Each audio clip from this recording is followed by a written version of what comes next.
Gracias. Tiene la palabra asambleísta Luis Torres.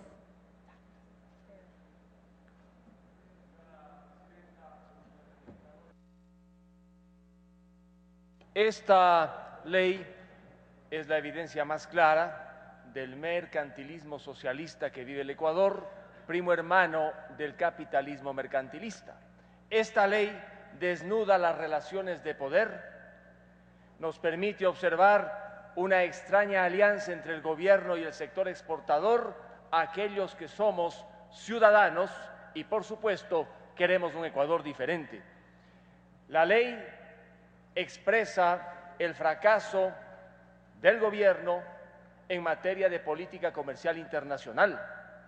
¿Por qué el gobierno peruano, el gobierno colombiano, no ha presentado una ley parecida a aquella que hoy discutimos?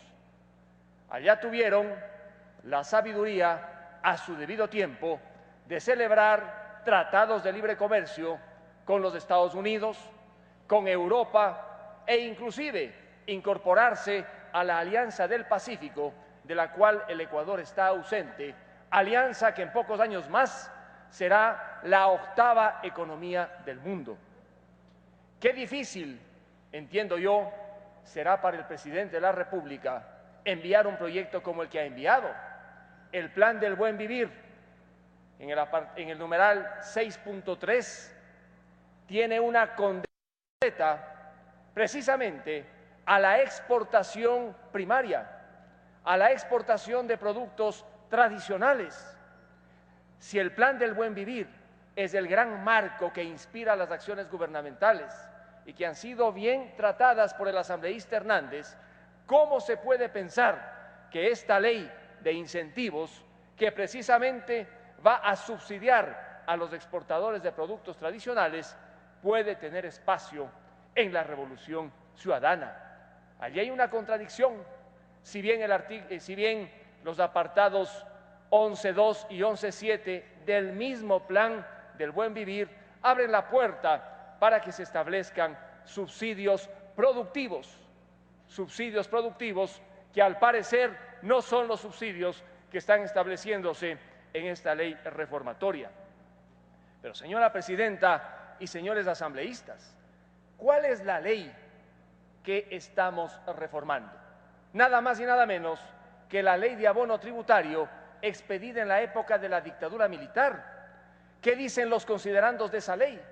Los dictadores militares expidieron la ley porque querían cambiar la línea de exportación del país.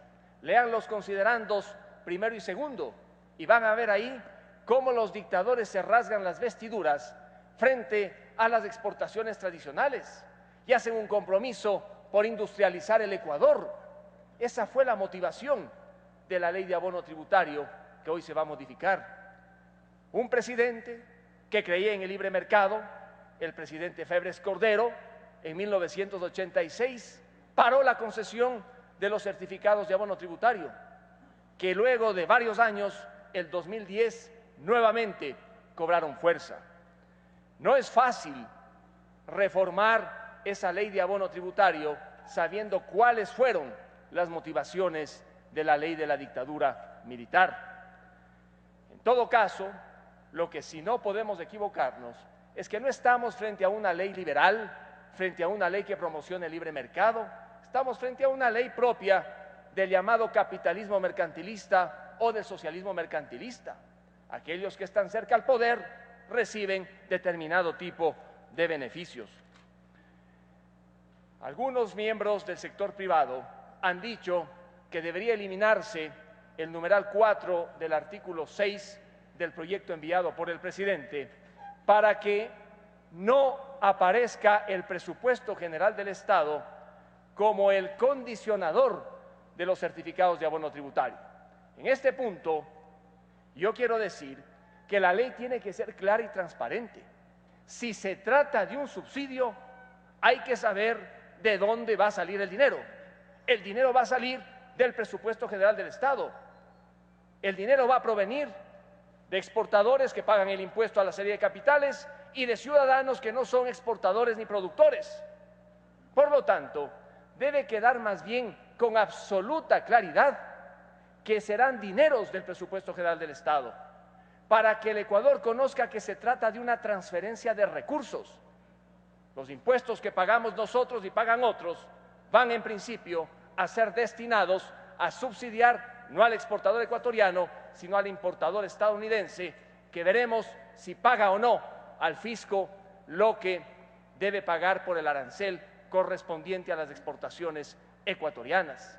Transparencia, para que las transferencias se las conozca y nunca nos olvidemos que estamos precisamente aprobando ahora. La matriz productiva de la que tanto se habla, indudablemente que es un desafío que tiene el Ecuador por delante, pero debemos recordar que hasta el año 2007 ya logró el Ecuador incrementar la exportación de productos manufacturados. Hoy llega el volumen exportable a cerca de 5.300 millones de dólares, aproximadamente el 5% del Producto Interno Bruto. Y todo ello no gracias a que el Estado ha promovido la exportación de productos manufacturados en el Ecuador, ha sido el sector privado compitiendo y vendiendo a cerca de 140 países. Hoy escribe en Diario El Comercio el analista Walter Spurrier, y él llama la atención sobre la forma como ve el gobierno a la exportación agrícola y primaria en el Ecuador. No la ve bien. Y él rescata el hecho de que en el Ecuador, cuando pensamos que se trata de exportación primaria, nos olvidamos que el que exporta banano ya ha agregado valor, el que exporta rosas, flores, ha agregado valor. Es que Estados Unidos, Canadá, Argentina no exportan bienes primarios. Los argentinos exportan soya, los estadounidenses exportan maíz, los canadienses, los australianos. Debemos nosotros no condenar, como hicieron los dictadores militares y como se hace en el Plan del Buen Vivir, la exportación de productos agrícolas tradicionales. Hay que fomentar, hay que apoyar, hay que incentivar, así como se deben no establecer obstáculos a las exportaciones de bienes manufacturados en el país, que como dije, hoy llegan a superar los 5.000 millones de dólares, esto es más del 5% del Producto Interno Bruto. Frente a esta ley, la posición para quienes defendemos una economía de mercado, para quienes hemos condenado siempre el capitalismo mercantilista rentista del que hablaba el honorable Hernández, para quienes cuestionamos este socialismo mercantilista, resulta ciertamente difícil. Sin embargo, pensando, como dijo esta mañana en una entrevista el director del Servicio de Rentas Internas, el economista Carlos Marx Carrasco, pensando no tanto en el exportador, sino en el productor, indudablemente que habrá que encontrar el camino para que esta ley mejore. Por ello yo encuentro en algunas de sus disposiciones contradicciones, vacíos, en unos casos que tienen que ser eliminados y en otros llenados. Me llama la atención, por ejemplo, la contradicción que existe entre el artículo 7 y el artículo 12.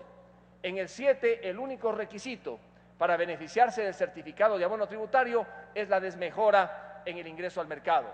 Y en el artículo 12 se establecen dos condicionamientos más: las condiciones económicas del país y el comportamiento del mercado internacional.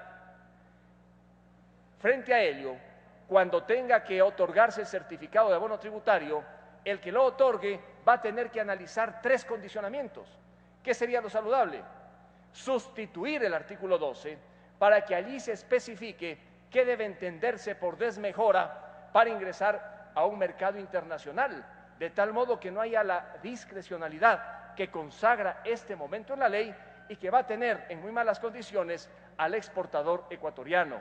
Reformular el artículo 12 del proyecto es entonces mi sugerencia, y por escrito oportunamente le haré llegar al presidente de la comisión. Igualmente, creo que debe eliminarse el numeral 3 del artículo 6, que habla de porcentajes. Porcentajes.